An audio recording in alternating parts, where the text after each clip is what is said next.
अस्सलाम वालेकुम सामीन, मैं हाँ ਤੁਹਾਡੀ ਮੇਜ਼ਬਾਨ ਗੁਲਰੀਨਾ ਤੇ ਅੱਜ ਮੈਂ ਪੰਜਾਬੀ ਜ਼ੁਬਾਨ ਤੇ ਗੱਲ ਕਰਾ ਦੀ। ਅੱਜ ਦੇ ਪ੍ਰੋਗਰਾਮ ਦਾ ਮੌਜੂ ਪੰਜਾਬੀ ਜ਼ੁਬਾਨ ਹੈ ਤੇ ਪੰਜਾਬੀ ਜ਼ੁਬਾਨ ਤੇ ਗੱਲ ਕਰਨੇ ਵਾਸਤੇ ਮੈਂ ਇਨਵਾਈਟ ਕੀਤਾ ਡਾਕਟਰ ਮੁਹੰਮਦ ਯੂਸਫ ਨੂੰ। अस्सलाम वालेकुम डॉक्टर यूसुफ। जी वालेकुम अस्सलाम। डॉक्टर यूसुफ की हाल है? बिल्कुल ठीक है। ਤੇ ਡਾਕਟਰ ਯੂਸਫ ਇੱਕ ਹੋਰ ਵੀ ਪੁਆਇੰਟ ਹੈ ਕਿ ਸਾਡੇ ਘਰ ਵਿੱਚ ਹੁਣ ਉਹ ਮਾਹੌਲ ਨਹੀਂ ਰਿਹਾ। ਅਸੀਂ ਆਪਣੇ ਛੋਟੇ ਬੱਚਿਆਂ ਨਾਲ ਉਹ ਜ਼ੁਬਾਨ ਨਹੀਂ ਬੋਲਦੇ। ਅਸੀਂ ਪੰਜਾਬੀ ਜ਼ੁਬਾਨ ਨੂੰ ਬਿਲਕੁਲ ਖਤਮ ਕਰ ਦਿੱਤਾ ਹੈ ਆਪ ਹੀ। ਹਾਲਾਂਕਿ ਪੰਜਾਬੀ ਜ਼ੁਬਾਨ ਵਿੱਚ ਬਹੁਤ ਅਦਬ ਹੈ, ਵਾਰਿਸ ਸ਼ਾਹ ਕੌਣ ਨੇ, ਬੁੱਲੇ ਸ਼ਾਹ ਕੌਣ ਨੇ, ਤੇ ਇਸ ਬਾਰੇ ਤੁਸੀਂ ਕੀ ਆਖੋਗੇ? ਆਪਣੀ ਸੋਚ ਦਾ ਤੁਸੀਂ ਜ਼ਾਹਰ ਇਹ ਕਰੋ। ਬੜਾ ਜ਼ੁਲਮ ਆ। ਮੈਂ ਅਕਸਰ ਕਹਿਣਾ ਕਿ ਮਾਂ ਜਿਹੜੀ ਆ ਉਹ ਸਾਰਾ ਦਿਨ ਘਰ ਪੰਜਾਬੀ ਬੋਲਦੀ। ਅਗਰ ਅਸੀਂ ਆਪਣੀ ਬੇਸ਼ਤਰ ਜਿਹੜੀ ਆਬਾਦੀ ਆ ਉਹਦਾ ਈਵਨ ਜਿਹੜੀਆਂ ਮਾਡਰਨ ਫੈਮਲੀਜ਼ ਆ, ਜਿਹੜੇ ਪੜ੍ਹੇ ਲਿਖੇ ਲੋਕ ਆ, ਉਹ ਵੀ ਪੰਜਾਬੀ ਬੋਲਣ ਨੂੰ ਆਫ ਦਾ ਰੈਕਡ ਪਸੰਦ ਕਰਦੇ। ਤੇ ਜਦੋਂ ਬੱਚਾ ਪੰਜਾਬੀ ਬੋਲਦਾ ਮਾਂ ਠਾ ਕਰਕੇ ਲਾਉਂਦੀ ਇੱਕ ਉਹਨੂੰ, ਤੇ ਜੇ ਦੂਜੀ ਵਾਰੀ ਬੋਲੇ ਤੇ ਪਾਪਾ ਠਾ ਕਰਕੇ ਲਾਉਂਦੇ। ਕਿਉਂ? ਉਹ ਉਹਨੂੰ ਪੰਜਾਬੀ 'ਚ ਕਹਿ ਰਹੇ ਹੁੰਦੇ ਕਿ ਤੂੰ ਉਰਦੂ ਕਿਉਂ ਨਹੀਂ ਬੋਲਦਾ, ਤੇ ਪੰਜਾਬੀ 'ਚ ਕਹਿ ਰਹੇ ਹੁੰਦੇ ਤੂੰ ਅੰਗਰੇਜ਼ੀ ਕਿਉਂ ਨਹੀਂ ਬੋਲਦਾ। ਪੁੱਛੀਏ ਕਿ ਤੂੰ ਕਿਉਂ ਮਾਰਿਆ ਤੇ ਆਂਦੇ ਨੇ ਪੰਜਾਬੀ ਬੋਲ ਰਿਹਾ ਸੀ। ਤੇ ਜਦੋਂ ਘਰ 'ਚ ਇੰਝ ਦਾ ਮਾਹੌਲ ਬਣ ਜਾਏਗਾ, ਅਸੀਂ ਪੰਜਾਬੀ ਜ਼ੁਬਾਨ ਨਾਲ ਸੁਤੇਲਿਆਂ ਜਿਹਾ ਸਲੂਕ ਕਰਾਂਗੇ। ਬੱਚਿਆਂ ਨੂੰ ਬਾਉਂਡ ਕਰ ਦਿੱਤਾ ਹੈ, ਬੱਚਿਆਂ ਨੂੰ ਬਾਉਂਡ ਕਰ ਦਿਆਂਗੇ। ਉਹਨਾਂ ਦੀ ਉਹ ਦੇਖੋ, ਜ਼ੁਬਾਨ ਜਿਹੜੀ ਆ ਉਹ ਕਿਸੇ ਵੀ ਕੌਮ ਦੀ ਪਹਿਚਾਣ ਹੁੰਦੀ ਆ, ਉਹਦਾ ਇਦਰਾਕ ਹੁੰਦਾ, ਸੋਚਣ ਦੀ ਤਾਕਤ ਹਮੇਸ਼ਾ ਜ਼ਬਾਨ 'ਚ ਹੁੰਦੀ ਆ। ਲੇਕਿਨ ਇੱਕ ਇਹ ਰੈਪੂਟੇਸ਼ਨ ਵੀ ਸੈੱਟ ਹੋ ਗਈ ਹੈ ਕਿ ਬੱਚਾ ਪੰਜਾਬੀ ਬੋਲਦਾ ਹੋਵੇ ਤੇ ਮਤਲਬ ਅਸੀਂ ਸੋਚਦੇ ਹਾਂ ਕਿ ਬੱਚਾ ਕਿੰਨਾ ਬਦਤਮੀਜ਼ ਲੱਗ ਰਿਹਾ। ਉਹ ਅਸੀਂ ਮਾਹੌਲ ਬਣਾਤਾ ਨਾ, ਅਸੀਂ ਕਲਚਰ ਬਣਾਤਾ। ਅਸੀਂ ਉਹੀ ਗੱਲ ਕਿ ਇਲਮ ਤੇ ਅਸੀਂ ਅਪਸੈਟ ਕੀ, ਅਸੀਂ ਬਿਲਕੁਲ ਤਬਾਹ ਕਰਤਾ ਸਿਸਟਮ ਸਾਰਾ। ਅਸੀਂ ਇਹ ਸਟੈਂਡਰਡ ਬਣਾਤਾ, ਇਹ ਕ੍ਰਾਈਟੇਰੀਆ ਬਣਾਤਾ ਕਿ ਬੱਚਾ ਪੰਜਾਬੀ ਬੋਲਦਾ ਤਾਂ ਬੜੀ ਹੀ ਪੜ੍ਹਿਆ ਲਿਖਾ ਤੇ ਬੜੀ ਇਹਨੂੰ ਤਹਿਜ਼ੀਬ ਆ, ਬੜਾ ਇਹਦਾ ਅਖਲਾਕ ਬੜਾ ਅੱਛਾ ਵਾ। ਹਾਲਾਂਕਿ ਇਹਦਾ ਜ਼ੁਬਾਨ ਨਾਲ ਤਾਲੁਕ ਨਹੀਂ ਹੈ। ਜ਼ੁਬਾਨ ਤੇ ਇਜ਼ਹਾਰ ਦਾ ਜ਼ਰੀਆ, ਤੇ ਇਜ਼ਹਾਰ ਤੁਸੀਂ ਜੋ ਸੋਚਦੇ ਹੋ ਉਹਦਾ ਜਿਵੇਂ ਮਰਜ਼ੀ ਕਰ ਲਓ। ਤੇ ਬੱਚਾ ਜਦੋਂ ਘਰ 'ਚ ਰਹਿੰਦਾ, ਮਾਂ ਬਾਪ ਪੰਜਾਬੀ ਬੋਲਦੇ, ਤੇ ਮੇਰੇ ਖਿਆਲ ਨਾਲ ਉਹਦਾ ਸ਼ਊਰ ਪੰਜਾਬੀ 'ਚ ਡਿਵੈਲਪ ਹੁੰਦਾ। ਉਹ ਪੰਜਾਬੀ 'ਚ ਜ਼ਿਆਦਾ ਬਿਹਤਰ ਤਰੀਕੇ ਨਾਲ ਇਜ਼ਹਾਰ ਕਰ ਸਕਦਾ। ਇਸ ਲਈ ਉਹ ਅਕਸਰ ਪੰਜਾਬੀ ਬੋਲਣ ਦੀ ਘਰ ਕੋਸ਼ਿਸ਼ ਵੀ ਕਰਦਾ ਤੇ ਚੰਡੀਫਾਈ ਕੀਤਾ ਜਾਂਦਾ। ਠੀਕ ਹੈ, ਉਹਨੂੰ ਡਾਂਟਿਆ ਜਾਂਦਾ, ਹਲਕੀ ਜਿਹੀ ਲਾਹ ਵੀ ਦਿੱਤੀ ਜਾਂਦੀ ਕਿ ਤੂੰ ਪੰਜਾਬੀ ਨਹੀਂ ਬੋਲਣੀ। ਕਿਉਂਕਿ ਉਹਦੀ ਵਜ੍ਹਾ ਕਿ ਉਹ ਆਪਣੇ ਘਰ ਦੇ ਮਾਹੌਲ 'ਚ, ਆਪਣੇ ਗਿਰਦੋ ਨਵਾਹ 'ਚ ਲੋਕਾਂ ਨੂੰ ਪੰਜਾਬੀ ਬੋਲਦਿਆਂ ਦੇਖਦਾ, ਤੇ ਉਹਦਾ ਸ਼ਊਰ ਡਿਵੈਲਪ ਹੋ ਰਿਹਾ ਪੰਜਾਬੀ 'ਚ। ਅਸੀਂ ਉਸ ਸ਼ੌਰ ਨੂੰ ਡਿਵੈਲਪ ਕਰਨਾ ਚਾਹੁੰਦੇ ਹਾਂ ਅੰਗਰੇਜ਼ੀ 'ਚ, ਤੇ ਇਹ ਬਹੁਤ ਮੁਸ਼ਕਿਲ ਆ। ਕਿਉਂਕਿ ਜੋ ਸੋਸ਼ਲ ਲਰਨਿੰਗ ਥਿਊਰੀ ਆ ਉਹ ਕਹਿੰਦੀ ਆ ਕਿ ਅਸੀਂ ਕੰਡੀਸ਼ਨਿੰਗ ਤੋਂ ਲਰਨ ਕਰਨੇ ਆ।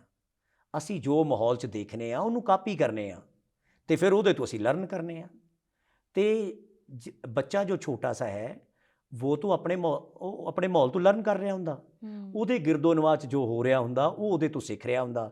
ਤੇ ਫਿਰ ਉਹਨਾਂ ਲਫ਼ਜ਼ਾਂ ਨੂੰ, ਉਸ ਸੋਚ ਨੂੰ, ਉਸ ਅਪਰੋਚ ਨੂੰ ਉਹ ਇਕੱਠਿਆਂ ਕਰਕੇ ਉਹਦਾ ਇਜ਼ਹਾਰ ਕਰਦਾ। ਫਿਰ ਅਸੀਂ ਇਹ ਆਖਦੇ ਹਾਂ ਕਿ ਬੱਚੇ ਨੇ ਦਾਦੀ ਕੋਲ ਪੰਜਾਬੀ ਸਿੱਖੀ ਹੈ ਜਾਂ ਦਾਦੇ ਕੋਲ ਸਿੱਖੀ। ਇਹ ਵੀ ਦੇਖੋ ਅਸੀਂ ਕੀ ਕਰਨਾ ਸ਼ੁਰੂ ਕਰਤਾ। ਹਾਲਾਂਕਿ ਇਹ ਵੀ ਬੜੀ ਜ਼ੁਲਮ ਦੀ ਗੱਲ ਆ। ਮੈਂ ਤੁਹਾਨੂੰ ਇਹ ਦੱਸ ਸਕਦਾ, ਉਹਦੀ ਵਜ੍ਹਾ ਹੈ ਕਿ ਇੱਕ ਵਕਤ ਹੁੰਦਾ ਸੀ ਕਿ ਸਟੋਰੀਆਂ ਜਿਹੜੀਆਂ ਉਹ ਦਾਦੀ ਅੰਮਾ ਤੇ ਦਾਦਾ ਆਬੂ ਜਾਂ ਨਾਨੀ ਅੰਮਾ ਤੇ ਨਾਨਾ ਆਬੂ ਸਿਖਾਉਂਦੇ ਸੀ। ਹਾਂਜੀ। ਇਹ ਜ਼ੁਲਮ ਕੀ ਹੋਇਆ? ਉਹ ਪੁਰਾਣੇ ਦੌਰ 'ਚ ਜਦੋਂ ਮੀਡੀਆ ਆ ਗਿਆ ਤੇ ਉਹ ਸਟੋਰੀਆਂ ਹੁਣ ਸਟਾਰ ਪਲੱਸ ਨੇ ਦੱਸਣੀਆਂ ਸ਼ੁਰੂ ਕਰਤੀਆਂ। ਹੁਣ ਉਹ ਆਈਪੈਡ ਤੇ ਮੋਬਾਈਲਸ ਦੱਸਦੇ, ਉਹ ਮੋਬਾਈਲ ਦੱਸਦਾ, ਉਹ ਫੇਸਬੁੱਕ ਦੱਸਣ ਲੱਗ ਪਈ, ਉਹ ਜੀਓ ਕਹਾਣੀ ਦੱਸਣ ਲੱਗ ਪਈ, ਉਹ ARY ਡਿਜੀਟਲ ਦੱਸਣ ਲੱਗ ਪਿਆ, ਉਹ ਟਿਕਟੌਕ ਦੱਸਣ ਲੱਗ ਪਿਆ, ਉਹ ਸਨੈਪਚੈਟ ਦੱਸਣ ਲੱਗ ਪਈ, ਉਹ ਮੈਸੇਂਜਰ ਦੱਸਣ ਲੱਗ ਪਿਆ, ਉਹ ਵਟਸਐਪ ਦੱਸਣ ਲੱਗ ਪਿਆ। ਤੇ ਜ਼ੁਲਮ ਕੀ ਹੋਇਆ? ਜ਼ੁਲਮ ਇਹ ਹੋਇਆ ਕਿ ਜਦੋਂ ਦਾਦਾ ਆਬੂ, ਨਾਨੀ ਅੰਮਾ ਜਾਂ ਨਾਨੀ ਅੰਮਾ ਔਰ ਨਾਨਾ ਆਬੂ ਕਹਾਣੀਆਂ ਦੱਸਦੇ ਸੀ, ਸਟੋਰੀਆਂ ਟੈਲ ਕਰਦੇ ਸੀ, ਤੇ ਉਹ ਪਰਸਨੈਲਿਟੀ ਡਿਵੈਲਪ ਕਰਦੇ ਸਨ। ਉਹ ਇਹ ਚਾਹੁੰਦੇ ਸੀ ਕਿ ਬੱਚਾ ਉੱਚੇ ਉੱਚੇ ਖ਼ਾਬ ਦੇਖੇ, ਇਹਦੀ ਸੋਚ ਉੱਚੀ ਹੋਵੇ, ਇਹਦੀ ਅਪਰੋਚ ਉੱਚੀ ਹੋਵੇ, ਇਹਦੀ ਪਰਸਨੈਲਿਟੀ ਡਿਵੈਲਪ ਹੋਏ। ਤੇ ਜਦੋਂ ਮੀਡੀਆ ਕਹਾਣੀਆਂ ਦੱਸਣ ਲੱਗ ਪਿਆ, ਤੇ ਮੀਡੀਆ ਦਾ ਕੰਮ ਬਿਜ਼ਨਸ ਆ, ਪਰਸਨੈਲਿਟੀ ਵਿਊਅਰਸ਼ਿਪ ਵਧਾਣੀ। ਮੀਡੀਆ ਦੇ ਆਪਣੇ ਮਸਲੇ ਆ।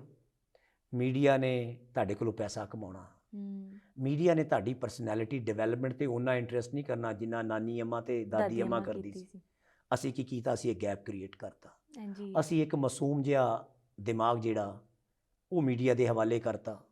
ਹੁਣ ਮੀਡੀਆ ਉਹਨੂੰ ਕਦੀ ਸਟਾਰ ਪਲੱਸ ਵਾਲੀ ਸਟੋਰੀ ਦੱਸਣ ਡਿਆ, ਕਦੀ ਜੀਓ ਕਹਾਣੀ ਵਾਲੀ ਦੱਸਣ ਡਿਆ, ਕਦੀ ਉਹਨੂੰ ARY ਡਿਜੀਟਲ ਵਾਲੀ ਦੱਸਣ ਡਿਆ, ਕਦੀ ਹਾਲੀਵੁੱਡ, ਕਦੀ ਬਾਲੀਵੁੱਡ, ਤੇ ਕਦੀ ਲਾਲੀਵੁੱਡ। ਸਹੀ ਗੱਲ ਹੈ। ਤੇ ਉਹ ਇਨਸਾਨ ਇੰਤਸ਼ਾਰ ਦਾ ਸ਼ਿਕਾਰ ਹੋ ਗਿਆ, ਚਾਹੇ ਉਹ ਛੋਟਾ ਹੋਵੇ ਚਾਹੇ ਵੱਡਾ ਹੋਵੇ।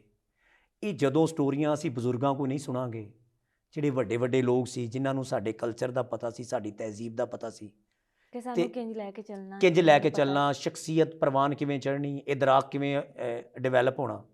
ਉਹਨਾਂ ਦਾ ਇੰਟਰਸਟ ਹੁੰਦਾ ਸੀ ਕਿ ਬੱਚਾ ਜਿਹੜਾ ਇਹ ਵੱਡਾ ਹੋ ਕੇ ਇਹਦਾ ਇਦਰਾਕ ਤੇ ਸੋਚ ਇੰਜ ਪ੍ਰਵਾਨ ਚੜ੍ਹੇ ਕਿ ਇਹਦੀ ਸ਼ਖਸੀਅਤ ਸਾਜ਼ੀ ਹੋਏ, ਪਰਸਨੈਲਿਟੀ ਡਿਵੈਲਪ ਹੋਵੇ। ਪਰਸਨੈਲਿਟੀ ਡਿਵੈਲਪ ਹੋਵੇ, ਉੱਚੇ ਉੱਚੇ ਖਾਬ ਵੇਖੇ। ਹਾਂਜੀ। ਤੇ ਜਦੋਂ ਅਸੀਂ ਇੱਕ ਇਨਸਾਨ ਨੂੰ ਮੀਡੀਆ ਦੇ ਹਵਾਲੇ ਕਰਤਾ, ਉਹ ਸਾਰਾ ਦਿਨ ਕੁਝ ਵਕਤ ਫੇਸਬੁੱਕ ਤੇ ਗੁਜ਼ਾਰਦਾ, ਕੁਝ ਵਟਸਐਪ ਤੇ ਐਪਸ ਦੇ ਗੁਜ਼ਾਰਦਾ, ਵਿੱਚੋਂ ਸਵਿਚ ਹੁੰਦਾ ਰਹਿੰਦਾ। ਇੱਕ ਤੋਂ ਸਵਿਚ ਹੋਇਆ ਤੇ ਦੂਜੀ ਕਹਾਣੀ, ਦੂਜੀ ਤੋਂ ਹੋਇਆ ਤੇ ਤੀਜੀ ਕਹਾਣੀ, ਉਹਦੀ ਸੁਬਹ ਸ਼ਾਮ ਇੰਝ ਹੀ ਗੁਜ਼ਰ ਜਾਂਦੀ।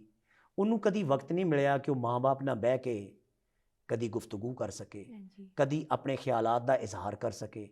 ਮਾਮਾ ਨੇ ਡਰਾਮਾ ਦੇਖਣਾ ਹੈ ਤਾਂ ਪਾਪਾ ਨੇ PLS ਦੇਖਣੀ ਹੈ, ਠੀਕ ਆ, ਯਾਨੀ ਮਾਮਾ ਡਰਾਮੇ ਦੇਖਣ ਡਈ ਆ ਤੇ ਪਾਪਾ ਮੈਚ ਦੇਖਣ ਡਏ ਨੇ।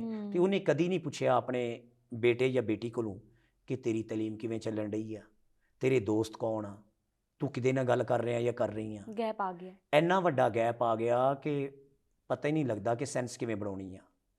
ਹੋਣਾ ਤੇ ਇਹ ਚਾਹੀਦਾ ਸੀ ਕਿ ਅਸੀਂ ਆਪਣੇ ਵੱਡੇ ਲੋਕਾਂ ਕੋਲੋਂ, ਬਜ਼ੁਰਗਾਂ ਕੋਲੋਂ ਰਹਿਨਮਾਈ ਹਾਸਲ ਕਰਦੇ, ਉਹਨਾਂ ਕੋਲ ਬਹਿ ਕੇ ਤਹਿਜ਼ੀਬ ਸਿੱਖਦੇ, ਕਲਚਰ ਦੇ ਸਿੱਖਦੇ। ਉਹਨਾਂ ਨੇ ਇੱਕ ਪੂਰੀ ਤਹਿਜ਼ੀਬ ਗੁਜ਼ਾਰੀ ਆ। ਉਹਨਾਂ ਆਪਣੀ ਅੱਖਾਂ ਨਾਲ ਇਹ ਪਾਕਿਸਤਾਨ ਬਣਦਾ ਵੇਖਿਆ, ਇਹਦੇ ਹਾਲਾਤ ਦੇਖੇ, ਇਹਨੂੰ ਸਟਰਗਲ ਕਰਦਿਆਂ ਵੀ ਦੇਖਿਆ, ਇਹਨੂੰ ਪ੍ਰੋਸਪਰ ਕਰਦਿਆਂ ਵੀ ਦੇਖਿਆ, ਇਹਨੂੰ ਕਮਜ਼ੋਰ ਵੀ ਵੇਖਿਆ, ਇਹਨੂੰ ਮਜ਼ਬੂਤ ਹੁੰਦਿਆਂ ਵੀ ਵੇਖਿਆ। ਤੇ ਅਸੀਂ ਉਹਨਾਂ ਨਾਲ ਤਾਲੁਕ ਖਤਮ ਕਰਕੇ ਤੇ ਬਾਲੀਵੁੱਡ ਤੇ ਹਾਲੀਵੁੱਡ ਦੀਆਂ ਕਹਾਣੀਆਂ ਸੁਣੀ ਜਾ ਰਹੇ ਹਾਂ। ਉਹਦੀ ਵਜ੍ਹਾ ਨਾਲ ਇੱਕ ਕਿਓਸ ਪੈਦਾ ਹੋਇਆ, ਇੱਕ ਇੰਨਾ ਇੰਤਸ਼ਾਰ ਪੈਦਾ ਹੋਇਆ ਕਿ ਅੱਜ ਨੌਜਵਾਨ ਨਸਲ ਨੂੰ ਇਹ ਨਹੀਂ ਪਤਾ ਲੱਗਣ ਡਿਆ ਕਿ ਉਹਨਾਂ ਦੀ ਤਹਿਜ਼ੀਬ ਕੀ ਆ, ਉਹਦਾ ਕਲਚਰ ਕੀ ਆ। ਬਾਜ਼ ਲੋਕ ਤੇ ਸ਼ਲਵਾਰ ਕਮੀਜ਼ ਪਾਉਣ ਤੋਂ ਵੀ ਸ਼ਰਮਾਉਂਦੇ। ਇਹ ਨੌਬਤ ਕਿਉਂ ਆਈ ਕਿ ਅਸੀਂ ਆਪਣੇ ਬਜ਼ੁਰਗਾਂ ਨਾਲੋਂ ਰਿਸ਼ਤਾ ਕਮਜ਼ੋਰ ਕਰ ਲਿਆ। ਅਸੀਂ ਇਹ ਸਮਝਦੇ ਹਾਂ ਕਿ ਜ਼ਰਾ ਮਾਡਰਨ ਲਿਬਾਸ ਪਾਉਣਾ ਮਾਡਰਨਿਜ਼ਮ ਦੀ ਅਲਾਮਤ ਆ। ਲਿਬਾਸ ਮਾਡਰਨਿਜ਼ਮ ਨਹੀਂ ਹੁੰਦਾ, ਲਿਬਾਸ ਤੇ ਇਨਸਾਨ ਦੀ ਬੁਨਿਆਦੀ ਜ਼ਰੂਰਤ ਆ। ਮਾਡਰਨਿਜ਼ਮ ਇਨਸਾਨ ਦੇ ਖਿਆਲਾਤ ਹੁੰਦੇ ਨੇ, ਉਹਦੀ ਸੋਚ ਹੁੰਦੀ ਆ, ਉਹਦੀ ਅਪਰੋਚ ਹੁੰਦੀ ਆ, ਉਹਦਾ ਇਲਮ ਹੁੰਦਾ। ਸਾਨੂੰ ਇਹ ਫਰਕ ਕਰਨ ਦੀ ਜ਼ਰੂਰਤ ਆ ਤੇ ਆਪਣੇ ਬਜ਼ੁਰਗਾਂ ਨਾਲ, ਆਪਣੇ ਵੱਡਿਆਂ ਨਾਲ ਸਾਨੂੰ ਆਪਣੇ ਤਾਲੁਕ ਨੂੰ ਮਜ਼ਬੂਤ ਕਰਨ ਦੀ ਜ਼ਰੂਰਤ ਆ ਤੇ ਉਹਨਾਂ ਕੋਲੋਂ ਉਹਨਾਂ ਦੀ ਕਹਾਣੀ ਉਹਨਾਂ ਦੇ ਅਲਫਾਜ਼ 'ਚ ਸੁਣਨ ਦੀ ਜ਼ਰੂਰਤ ਆ, ਤਾਂ ਕਿ ਉਹਨਾਂ ਕਹਾਣੀਆਂ ਨੂੰ, ਉਹਨਾਂ ਸਟੋਰੀਜ਼ ਨੂੰ ਅਸੀਂ ਸੁਣ ਕੇ ਆਪਣੇ ਆਪ ਨੂੰ ਬਿਹਤਰ ਕਰ ਸਕੀਏ ਔਰ ਆਪਣਾ ਜਿਹੜਾ ਤਾਲੁਕ ਆ ਆਪਣੀ ਜ਼ਬਾਨ ਨਾਲ, ਆਪਣੀ ਰਵਾਇਤ ਨਾਲ, ਆਪਣੇ ਮੁਲਕ ਨਾਲ, ਆਪਣੀ ਸਕਾਫਤ ਨਾਲ, ਆਪਣੀ ਤਹਿਜ਼ੀਬ ਨਾਲ, ਉਹਨੂੰ ਮਜ਼ਬੂਤ ਕਰ ਸਕੀਏ। ਜਿਸ ਤਰ੍ਹਾਂ ਮੈਂ ਕਿਹਾ ਸੀ ਕਿ ਜ਼ੁਬਾਨ ਜਿਹੜੀ ਆ ਉਹ ਇਲਮ ਨਹੀਂ, ਇਸੇ ਤਰ੍ਹਾਂ ਕੋਈ ਕੱਪੜੇ ਕੋਈ ਖਾਸ ਤੌਰ ਦੇ ਪਾ ਲੈਣਾ ਵੀ ਮਾਡਰਨਿਜ਼ਮ ਨਹੀਂ। ਮਾਡਰਨਿਜ਼ਮ ਸੋਚ ਦਾ ਨਾਂ, ਅਪਰੋਚ ਦਾ ਨਾਮ ਆ, ਨੌਲੇਜ ਦਾ ਨਾਮ ਆ। ਤੇ ਕੱਪੜੇ ਤੇ ਇਨਸਾਨ ਦੀ ਬੇਸਿਕ ਜ਼ਰੂਰਤ ਆ। ਕੋਈ ਸ਼ਲਵਾਰ ਕਮੀਜ਼ ਪਾ ਲੈ, कोई जीन्स पहन ले, कोई कुछ पहन ले, इससे और जो भी कोई पहनता है अगर उसमें खुश है तो ठीक है, वो जिस हाल में खुश है उसमें उसको खुश रहने दें।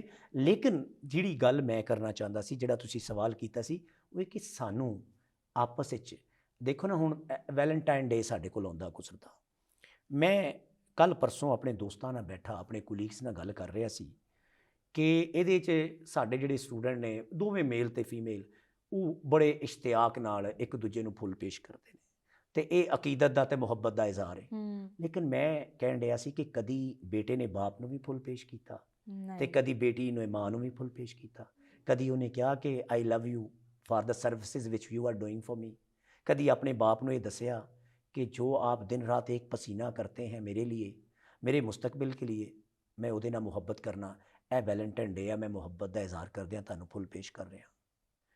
ਕਦੀ ਬੇਟੀ ਨੇ ਮਾਂ ਨੂੰ ਕਿਹਾ ਕਿ ਤੂੰ ਇੰਨੀ ਲੇਬਰ ਕਰਨੀ ਸਾਰਾ ਦਿਨ, ਇੰਨੀ ਮਜ਼ਦੂਰੀ ਕਰਨੀ ਆ, ਸੁਬਾਹ ਉੱਠਣੀ ਆ 4-5 ਵਜੇ, ਮੇਰੇ ਲਈ ਖਾਣਾ ਬਣਾਉਣੀ ਆ, ਮੈਂ ਯੂਨੀਵਰਸਿਟੀ ਜਾਨੀ ਆ, ਵਾਪਸ ਆਉਣੀ ਆ, ਤੂੰ ਖਾਣਾ ਬਣਾਉਣੀ ਆ।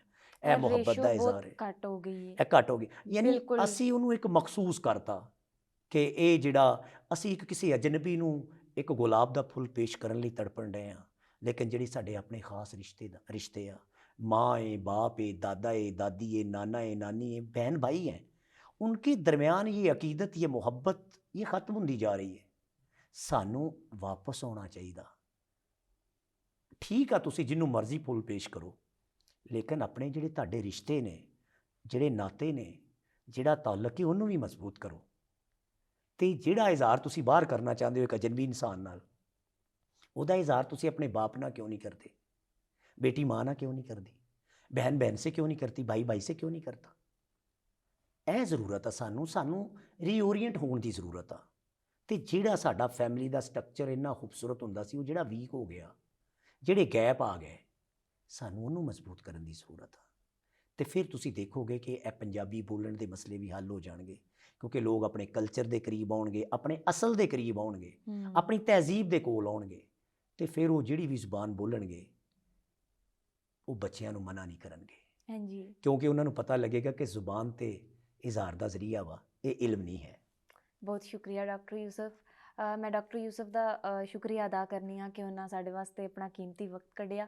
ਤੇ ਨਾਜ਼ਰੀਨ, ਮੈਂ ਉਮੀਦ ਕਰਨੀ ਆ ਕਿ ਤੁਹਾਨੂੰ ਸਾਡੀ ਇਹ ਜਿਹੜਾ ਅੱਜ ਦੀ ਸਾਡੀ ਕੋਸ਼ਿਸ਼ ਸੀ ਆਪਣੀ ਜ਼ੁਬਾਨ ਨੂੰ ਬਚਾਉਣ ਵਾਸਤੇ, ਤੇ ਕੁਝ ਨਾ ਕੁਝ ਤੁਹਾਨੂੰ ਸੋਚਣ ਤੇ ਮਜਬੂਰ ਕਰੇਗੀ। ਤੇ ਅਗਲੇ ਪ੍ਰੋਗਰਾਮ ਤੱਕ ਆਪਣਾ ਖਿਆਲ ਰੱਖਿਓ, ਫਿਰ ਮਿਲਾਂਗੇ। ਅੱਲਾ ਹਾਫਿਜ਼।